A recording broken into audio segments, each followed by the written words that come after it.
आज हम बात करने वाले हैं दुनिया की दो सबसे खतरनाक खुफिया एजेंसियों के बीच दशकों से चल रही एक गुप्त जंग की। ये एक ऐसी लड़ाई है जिसने इतिहास को बदला है, लेकिन जिसके बारे में ज्यादातर लोग जानते ही नहीं। और इस पूरी लड़ाई की रणनीति वो सिर्फ एक लाइन में सिमट जाती है। ये कोई आमने सामने की जंग नहीं है, बल्कि ये एक ऐसी साजिश है जिसमें छोटे छोटे हमले करके लगातार दबाव बनाकर किसी भी देश को धीरे धीरे अंदर से खोखला कर दिया जाता है। तो सोचिए, खेल शुरू होने से पहले ही एक टीम को 20 साल की बढ़त मिल जाए। कुछ ऐसा ही था यहाँ। जब तक भारत की आरएनएफडब्ल्यू मैदान में आई, तब तक पाकिस्तान की आईएसआई इस खेल की एक माहिर खिलाड़ी बन चुकी थी। चलिए, इसको जरा और गहराई से समझते हैं। मतलब इन दोनों एजेंसियों की शुरुआत में ही जमीन आसमान का फर्क था, और इसी ने इस असमान लड़ाई का मंच तैयार किया। एक तरफ थी आईएसआई, और इसकी शुरुआत कोई छोटी मोटी नहीं थी। इससे बनाया था एक ब्रिटिश इंटेलिजेंस के दिग्गज ने। और सोचिए, शुरुआत में ही 10,000 ट्रेंड लोग थे जिन्हें बड़ी बड़ी अंतर्राष्ट्रीय एजेंसियों का पूरा सपोर्ट था। और दूसरी तरफ थी हमारी आरएनडब्ल्यू, जिसकी शुरुआत हुई सिर्फ 250 ऑफिसरों के साथ, बहुत ही कम बजट पर। और दफ्तर कहाँ? एक पुराने से टूटे फूटे थिएटर में। मतलब आप खुद ही अंदाजा लगा सकते हैं कि पल्ला किस तरफ झुका हुआ था। लेकिन रॉ ने दुनिया को अपनी पहली ही बड़ी जीत से, कह सकते हैं, हिलाकर रख दिया। एक ऐसा दांव खेला जिसने पूरे दक्षिण एशिया का नक्शा ही हमेशा के लिए बदल डाला। आरएडब्ल्यू की दूरदर्शिता यहाँ देखने लायक है। उन्हें 1970 के चुनाव से ही अंदाजा था कि कुछ गड़बड़ होने वाली है, और उन्होंने इसी मौके का फायदा उठाया। देखिए, ऑपरेशन गंगा कितना शानदार प्लान था।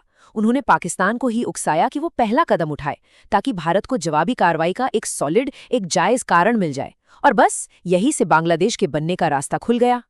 और ये कोई सीधा साधा हमला नहीं था।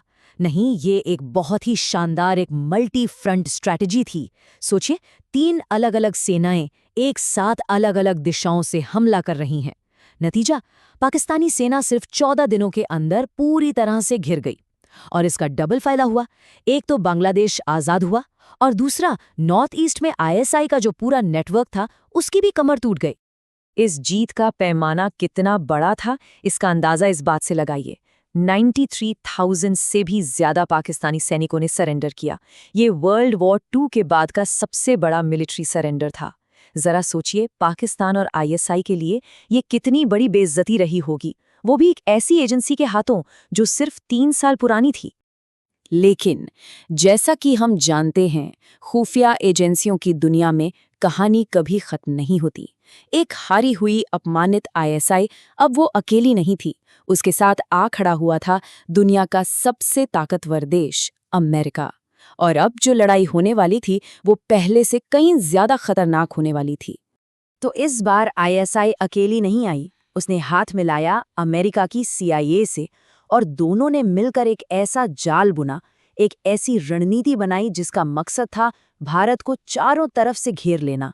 इस रणनीति को नाम दिया गया रिंग ऑफ फायर, यानी आग का घेरा। और ये वाकई एक आग का घेरा ही था। देखिए कैसे अफगानिस्तान में तालिबान को खड़ा कर दिया, श्रीलंका में एलटीटीई को सपोर्ट किया, पंजाब और कश्मीर में आतंकवाद की आग भड़का दी।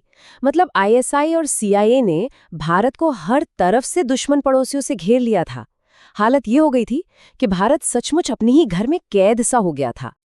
अब ऐसी मुश्किल हालात में कोई भी घुटने टेक सकता था, लेकिन आरएनडेन ने एक बहुत ही साहसी, एक बहुत ही सोचा समझा जवाबी हमला तैयार किया। उनका प्लान क्या था? इस आग के घेरे को दोस्ती के हार में बदलने का। और फिर आरएनडॉ ने एक एक करके आईएसआई के इस जाल को काटना शुरू किया। अफगानिस्तान में तालिबान के दुश्मनों की मदद की, बांग्लादेश में वापस भारत समर्थक सरकार लाने में मदद की, मालदीव और सेशेल्स में तख्ता पलट होने से बचाया, और सबसे बड़ा दांव, उन्होंने आईएसआई को उसी के खेल में हराया। पाकिस्तान के अंदर बलूच अलगाववादियों को सपोर्ट करके पूरा पासा ही पलट दिया। रॉ का ये जवाबी हमला इतना जबरदस्त था, इतना असरदार था कि उस वक्त के आईएसआई चीफ हमीद गुल, वो इतने मजबूर हो गए कि उन्हें जॉर्डन के राजा के जरिए भारत से गुहार लगानी पड़ी कि प्लीज भारत से कहो कि वो रुक जाए, हम और आतंकवादी हमले नहीं करेंगे। सोचिए, ये कितनी बड़ी बात थी। तो ये जो परछाइयों की जंग है, ये आज भी चल रही है। लेकिन हाँ, अब खेल का मैदान पूरी तरह से बदल चुका है। शक्ति का जो संतुलन पहले एक तरफा था, अब वो बराबर हो चुका है। पर आरएडब्ल्यू का एक आखिरी सबसे बड़ा दांव चलना अभी बाकी था, और ये था आरएनडब्ल्यू का मास्टर स्ट्रोक। 9/11 हमलों के बाद जब पूरी दुनिया, खासकर अमेरिका, ओसामा बिन लादेन को ढूंढ रही थी, तब आरएनडब्ल्यू ने सीआईए को वो खुफिया जानकारी दी जिसने सब कुछ बदल दिया। जानकारी ये थी कि बिन लादेन कहीं और नहीं बल्कि पाकिस्तान में ही छिपा है। बस इसी एक खुलासे ने आईएसआई और सीआईए की दशकों पुरानी दोस्ती में दरार डाल दी और पाकिस्तान को पूरी दुनिया में अकेला खड़ा कर दिया।